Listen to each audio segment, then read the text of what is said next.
Office de radio et télévision du Mali, bienvenue sur notre antenne. À Bamako, il est 7h, 8h en N'Djamena, au Tchad.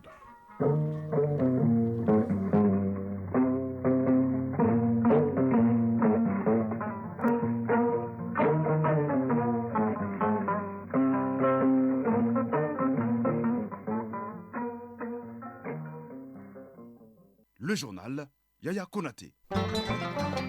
Dans l'actualité de ce lundi 6 mai 2024, près de 3000 délégués attendus ce matin au Centre international de conférence de Bamako.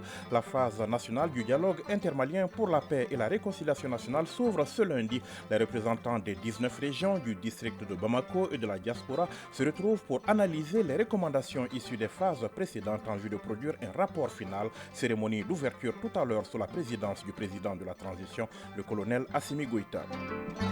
Dans l'actualité également, le Tchad, jour d'élection présidentielle, plus de 8 millions d'électeurs sont appelés aux urnes pour choisir celui qui dirigera le pays pour les 5 prochaines années. 10 candidats sont en lice, parmi eux le président Mahamat Idriss Déby Itno et son premier ministre Succès Masra, résultat provisoire attendu le 29 mai. Au Sénégal, le premier ministre Ousmane Sonko n'est plus le maire de Ziguinchor. Comme lui, plusieurs autres membres du gouvernement ont démissionné de leurs postes électifs. Le chef du gouvernement sénégalais avait fixé un délai d'1 mois aux membres de la nouvelle équipe pour se défaire de leurs autres fonctions. Objectif leur permettre de se consacrer exclusivement à leurs responsabilités gouvernementales. À retenir également dans ce journal le grand format du lundi dans la foulée du dialogue intermalien. Nous reviendrons sur le dialogue à la malienne, le dialogue comme mécanisme de prévention et de gestion des conflits, un mécanisme qui a ses exigences, notamment le respect de l'unité nationale et l'interdiction des discours haineux, nous dira le chroniqueur du lundi. Et puis les sports, championnat national de football, la 25e journée s'achève ce lundi.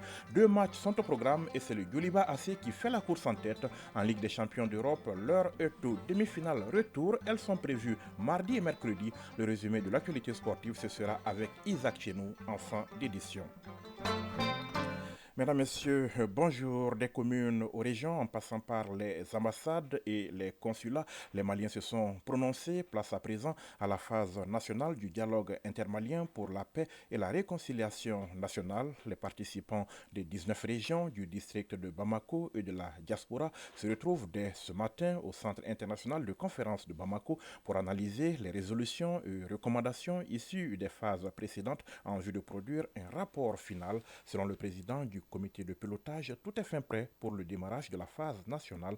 Ousmane Issoufi Maïga était l'invité du 20h de ORTM1. Il répond aux questions de Ibrahim Traoré. Nous avons réuni toutes les conditions favorables afin que cette phase nationale se déroule dans les meilleures conditions possibles, tout comme nous l'avions fait au niveau des communales, au niveau des régionales.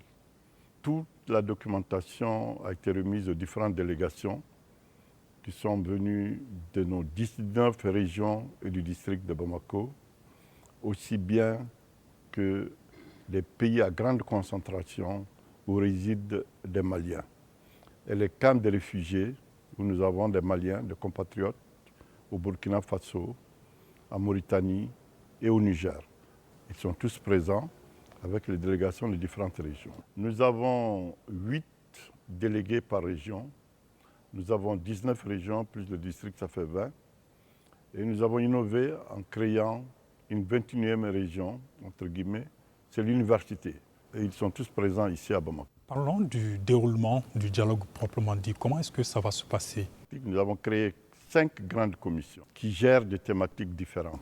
Toutes ces commissions travaillent d'arrache-pied, ont sorti des conclusions qui seront mises à la disposition des différents délégués. Alors justement, vous avez évoqué les 5 thématiques autour desquelles les débats vont se passer. Et globalement, qu'est-ce que les Maliens ont recommandé à la base, notamment au niveau communal, à l'échelle régionale et même au niveau de la diaspora? Les documents que nous avons reçus démontrent tout l'intérêt que les Maliennes et les Maliens portent à ce dialogue. Les Maliennes et les Maliens ont une envie de se parler, de proposer des solutions aux différentes crises afin qu'ils puissent trouver des solutions endogènes aux problèmes qui assaillent leur pays, afin que le pays se mette au travail et que nous quittons ces crises cyclique.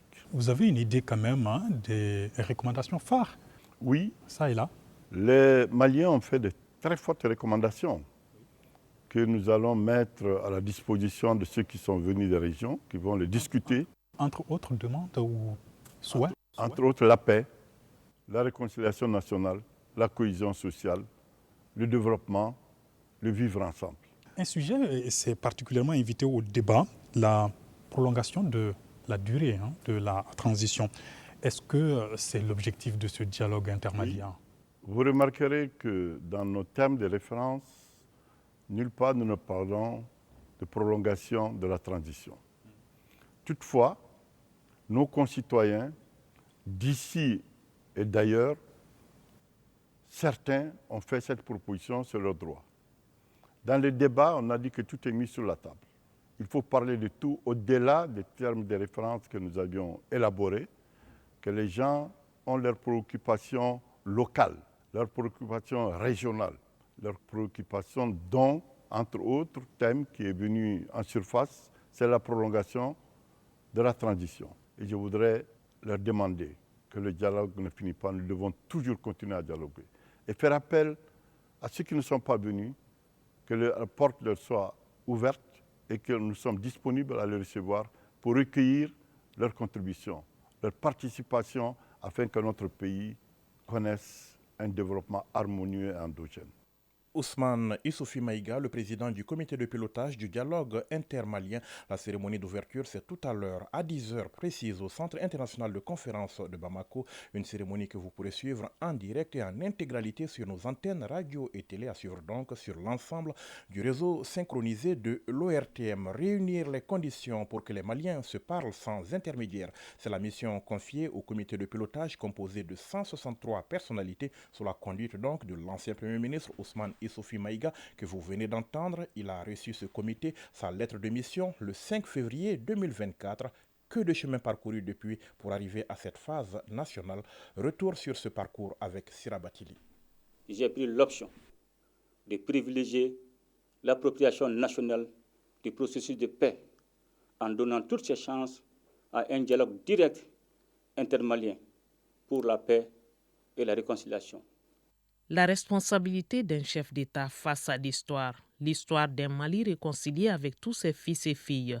Ce jour-là, 31 décembre 2023, naissait l'idée du dialogue intermalien. Se parler directement sans intermédiaire et laver le linge sale en famille.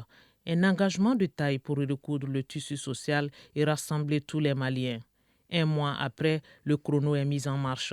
Et le président de la transition, colonel Assimi Goïta, installe officiellement le comité de pilotage du dialogue intermalien pour la paix et la réconciliation nationale. C'était le 5 février 2024 au palais présidentiel. La lettre de mission est remise au président du dit comité, l'ancien premier ministre Ousmane Issoufi Maïga.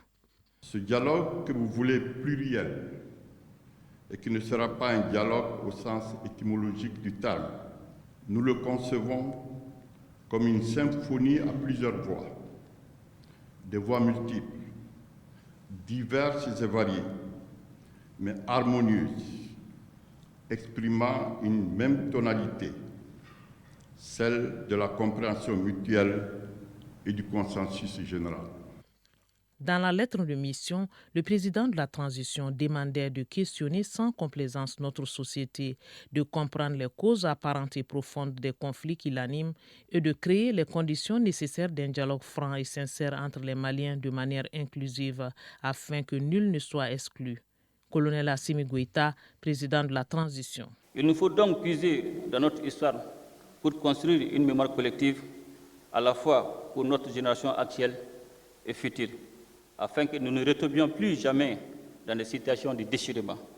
Commence donc la lourde tâche de créer des conditions d'un dialogue franc et direct pour rassembler tous les Maliens sans exception.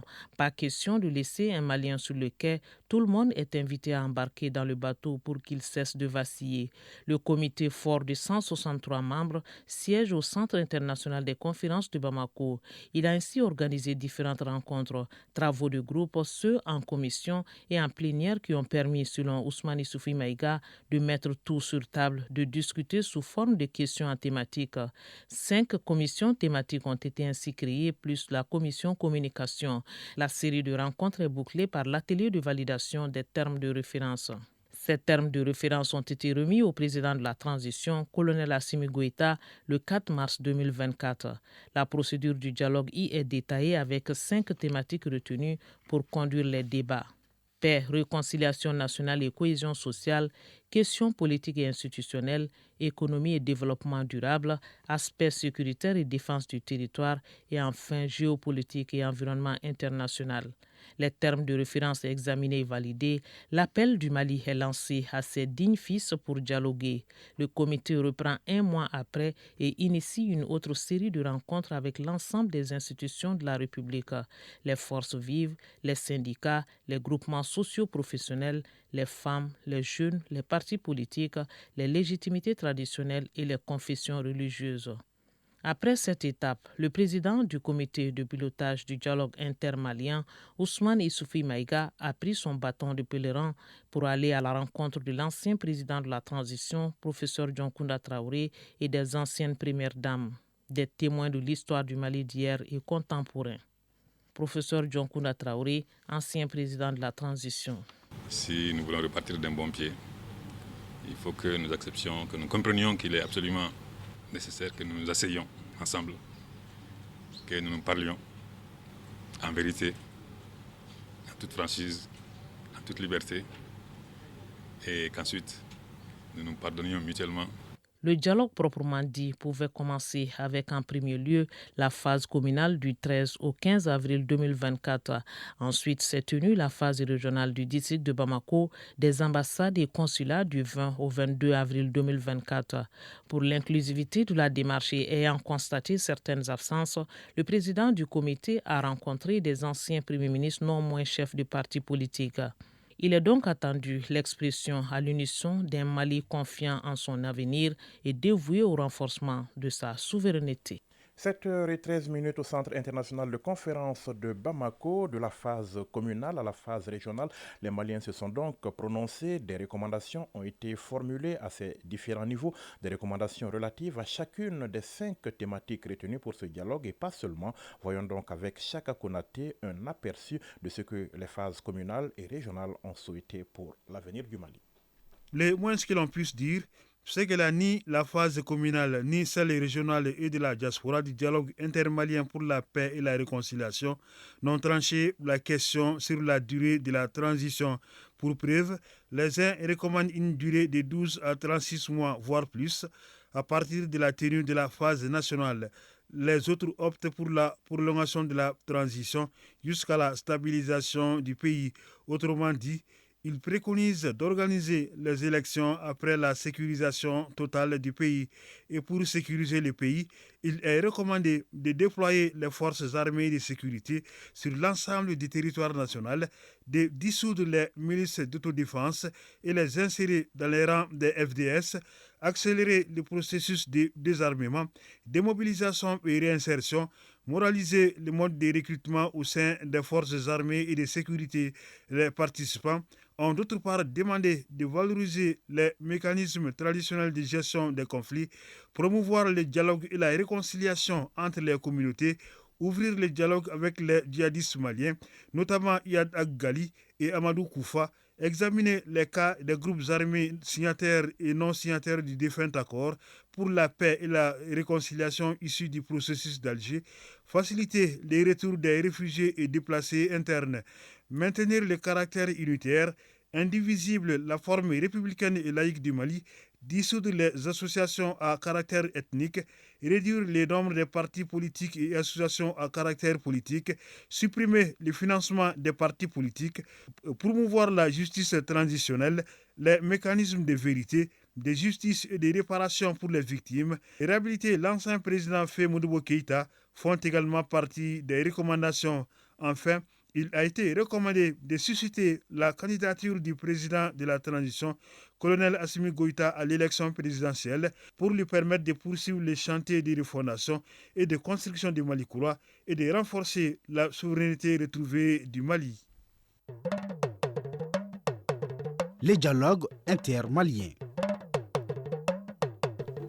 Oui, nous reviendrons au dialogue d'un moment à l'autre, le temps de voir ce qui fait l'actualité hors de nos frontières. Au Tchad, près de 8,2 millions électeurs sont appelés aux urnes pour désigner celui qui dirigera le pays pour les 5 prochaines années après 3 ans de transition politique suite à la mort de l'ex-chef de l'État Idriss Déby. 10 candidats sont en lice, parmi eux le président de la transition Mahamat Idriss Déby Itno et son premier ministre Success Masra qui ont organisé leur dernier meeting samedi à N'Djamena. Le vote se déroulera dans près de 26 536 bureaux de vote, dont 90 à l'étranger. Les résultats provisoires de ce premier tour doivent être publiés le 21 mai et les résultats définitifs proclamés par le Conseil constitutionnel le 5 juin. En cas de second tour, celui-ci est programmé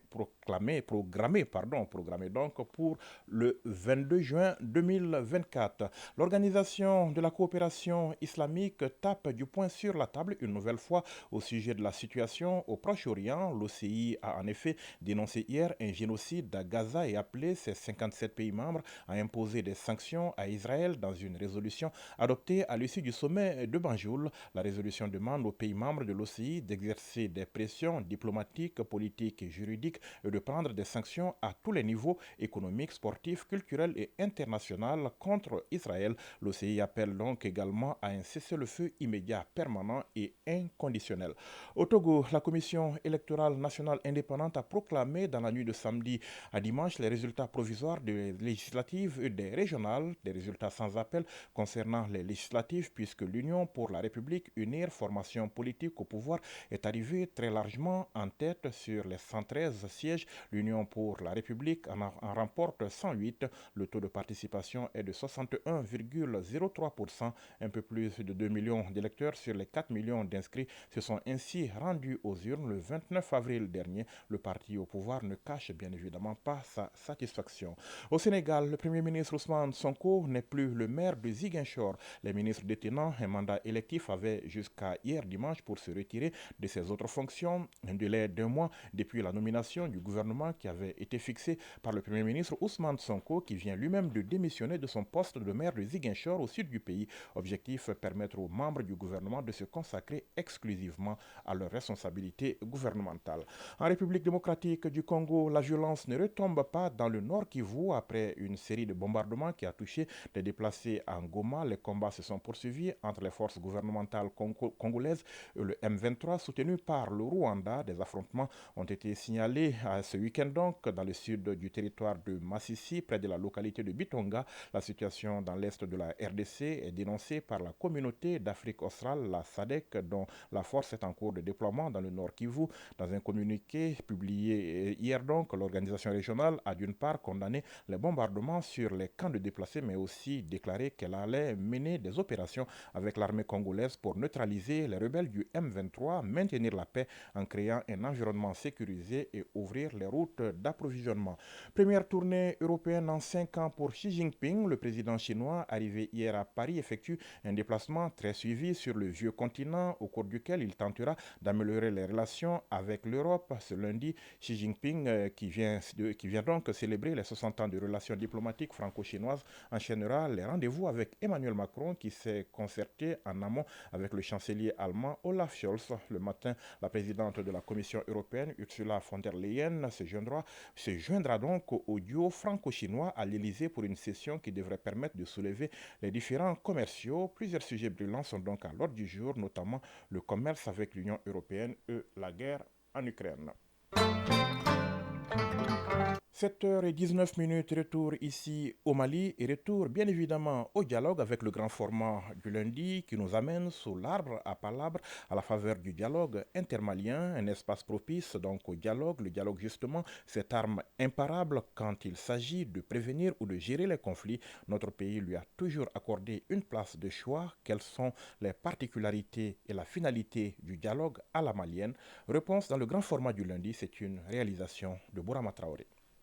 Dialogue, 8 lettres dont l'écho fait vibrer le cœur de confiance et surtout d'espérance. Espérance de se retrouver, d'échanger et de s'entendre sur l'essentiel. Si le concept n'est pas nouveau, il devient désormais une aiguille plus pointue pour recoudre le tissu social mis en mal par les crises sociopolitiques. Sidi Samake est sociologue et Sani Chérif Alpha, chercheur. Le dialogue, c'est une conversation, c'est un entretien entre deux ou plusieurs personnes, entre 2 ou plusieurs groupes de personnes sur un thème bien défini. Ça, c'est une définition académique ou universitaire. Le dialogue, traditionnellement, c'est les échanges entre 2 personnes. Échange entre 2 personnes sur un sujet donné et un échange. Échange pour se comprendre pour aller plus loin dans la construction de l'œuvre nationale, comme en témoigne le caractère maliano-malien de ce dialogue, souligné par Sidi Samake, sociologue. Ce dialogue a un caractère décentralisé. Quand on regarde les différentes phases qui ont permis d'avoir une plus grande inclusivité et participation, donc on peut dire que ce dialogue a un caractère décentralisé. Deuxième particularité de ce dialogue, on voit que, à mon avis, ce dialogue est entièrement piloté par et pour les Maliens, afin de parvenir à des pistes de réflexion endogènes, pouvant aboutir à des propositions partagées, des sorties de crise. Crise sécuritaire, politique et institutionnelle. C'est pourquoi le dialogue à la malienne a pour pilier essentiel la considération et l'écoute de l'autre pour une meilleure compréhension. Sani Chérif Alpha, chercheur. La plupart des problèmes découlent de l'incompréhension. Il y a incompréhension quand on ne se comprend pas. Et on ne se comprend pas quand on ne parle pas. Donc quand on parle, il y a toujours espoir de se comprendre. Donc c'est ça vraiment la vertu du dialogue, l'échange. Et il faut que ce soit un dialogue bien appliqué parce que généralement, ce qui se passe chez l'individu, quand vous êtes avec quelqu'un, un dialogue, généralement vous ne l'écoutez pas. Quand il est en train de parler, vous pensez déjà à ce que vous allez dire, alors que vous n'avez même pas entendu ce qu'il a dit. La compréhension est la base du vivre ensemble. La compréhension est la base de la tolérance. Base de la tolérance. C'est pourquoi dans un dialogue, le discours haineux ou à caractère ethnique est banni. En lieu et place, les échanges doivent être courtois et plus directs pour un seul objectif, la défense de l'intérêt collectif. Comme nous l'explique Sani Chérif Alpha, chercheur. C'est de dire tout ce que l'on pense, mais dans la courtoisie. D'être direct, d'être ouvert. Ce qui est recommandé, c'est vraiment être franc, c'est être dispo, écouter l'autre, le laisser finir, ne pas l'interrompre.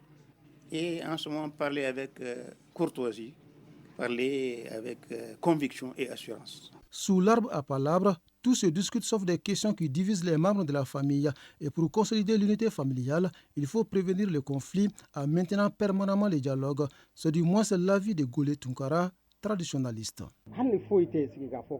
Même en temps de paix, on doit dialoguer. Le dialogue doit être permanent et un conflit finit toujours par être résolu autour d'une table. Le dialogue permet de prévenir le conflit, de consolider la paix. Le seul souci doit être la défense et la construction de la patrie. On ne doit jamais penser du mal de son pays ou poser des actes dans ce sens.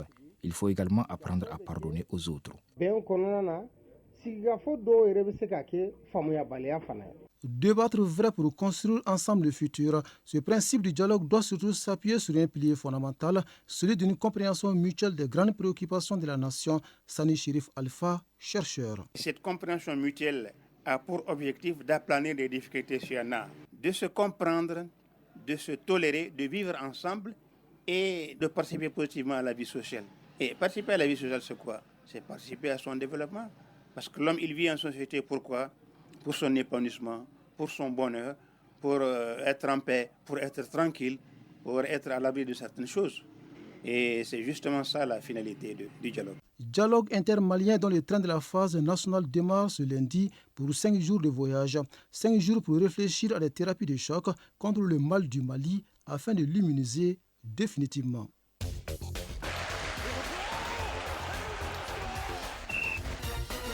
Allez, on fait un peu de sport. Les sports, donc le championnat national de football, la 25e journée s'achève ce lundi. 2 matchs sont au programme et c'est le Djoliba AC qui fait la course en tête en Ligue des champions d'Europe. L'heure est aux demi-finales. Retour, elles sont prévues demain mardi et mercredi. Le résumé de l'actualité sportive, c'est avec Isaac Tchenou. La 25e journée du championnat national de Ligue 1 prend fin ce lundi avec 2 matchs au stade Modou Konaté. Afrique Football Elite a fait croisade de fer avec le Sablan de Bako à 16h30, un avant-goût de la finale de la Coupe du Mali qui opposera les 2 formations. Et ensuite, à 18h30, ATS de Koro affrontera le COB. Hier, sur le terrain de l'ASR de Bamako, l'AS Black Star de Badarabougou est venu à bout de l'espace 2-0. Au même moment, au stade Mamadou Konaté, le Djoliba a battu l'AS Bakaridjan par 2-1. Toujours au stade Mamadou Konaté, Binga FC et l'ASRL ont partagé des points 0-0. En ouverture de cette journée, 11 de Nyarila et l'US Kita ont fait match nul un but partout. L'association sportive de Korofina est allée battre l'US Bougouni par 2-1. Et la rencontre AS Police et l'US Bougouba a tiré l'avantage des policiers, vainqueurs 2-1. Ligue des champions d'Europe. Les demi-finales de retour se joueront demain et mercredi. Déjà demain, le Paris Saint-Germain recevra le Borussia Dortmund.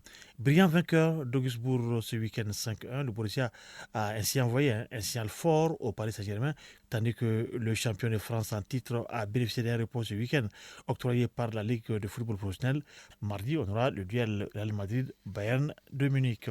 Handball pour terminer, le lancement des activités du centre de handball de Sénou s'est déroulé samedi à l'école fondamentale de Sénou. L'initiative de la création de ce centre par Fatmata Koulibaly entre dans le cadre de la politique du développement de la Fédération malienne de handball conduite par le commissaire-colonel Cheikh Mamadou Chérif Tounkara. L'événement était présidé par le président de la Ligue de handball du district de Bamako, le colonel Abdoulaye Koulibaly, le micro de Moussa Diabaté.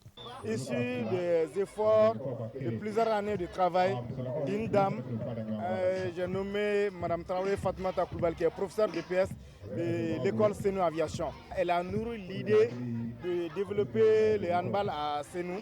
Le prochain rendez-vous du handball malien, c'est avec le Challenge Trophy IHF qui aura lieu en Mauritanie. Les équipes nationales cadettes et juniors garçons prendront part à cette compétition prévue du 12 au 19 mai. Il est 7h26 à Bamako. Le rappel du sommaire de ce journal. Près de 3000 délégués attendus ce matin au Centre international de conférence de Bamako. La phase nationale du dialogue intermalien pour la paix et la réconciliation nationale s'ouvre ce lundi. Les représentants des 19 régions du district de Bamako et de la diaspora se retrouvent pour analyser les recommandations issues des phases précédentes en vue de produire un rapport final. Cérémonie d'ouverture tout à l'heure sous la présidence du président de la transition, le colonel Assimi Goïta. Ce sera donc à 10h précises. Dans l'actualité également, le Tchad, jour d'élection présidentielle pour plus de 8 millions d'électeurs sont appelés aux urnes pour choisir celui qui dirigera le pays pour les 5 prochaines années. 10 candidats sont en lice, parmi eux le président Mahamat Idriss Déby Itno et son premier ministre Success Masra, résultat provisoire attendu le 29 mai. Au Sénégal, le premier ministre Ousmane Sonko n'est plus le maire de Ziguinchor. Comme lui, plusieurs autres membres du gouvernement ont démissionné de leur poste électif. Le chef du gouvernement sénégalais avait fixé un délai d'1 mois aux membres de la nouvelle équipe pour se défaire de leurs autres fonctions. Objectif, permettre à l'équipe gouvernementale de se consacrer exclusivement à ses responsabilités. Le grand format du lundi dans la foulée du dialogue intermalien, le dialogue comme mécanisme de prévention et de gestion des conflits, un mécanisme qui a ses exigences, notamment le respect de l'unité nationale et l'interdiction des discours haineux. C'était le sujet donc de la chronique du jour. Et puis l'espoir, le championnat national de football, la 25e journée s'achève ce lundi. 2 matchs sont au programme et c'est le Djoliba AC qui fait la course en tête en Ligue des champions d'Europe. L'heure est aux demi-finales retour. Elles sont prévues demain, mardi et mercredi. 7h28 à Bamako. C'est la fin de ce journal. Réalisation, coordination Ousmane Daou. Mise en onde Mamadou Diallo. Mise en ligne Cheikh Abdoulaziz Koulibaly. Présentation Yaya Konaté. La météo 29 degrés actuellement. Maximale attendue 43 degrés. Toujours la canicule. Les infos météo c'est tout de suite. Elles seront suivies par la rubrique des avis et communiqués. Une présentation de Fatim Dambélé. Prenez soin de vous et des autres. Passez une excellente journée. Bon dialogue. Au revoir.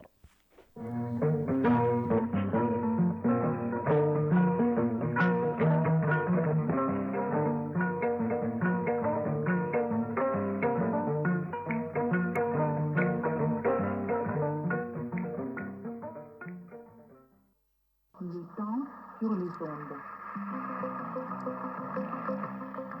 Le temps sur les ondes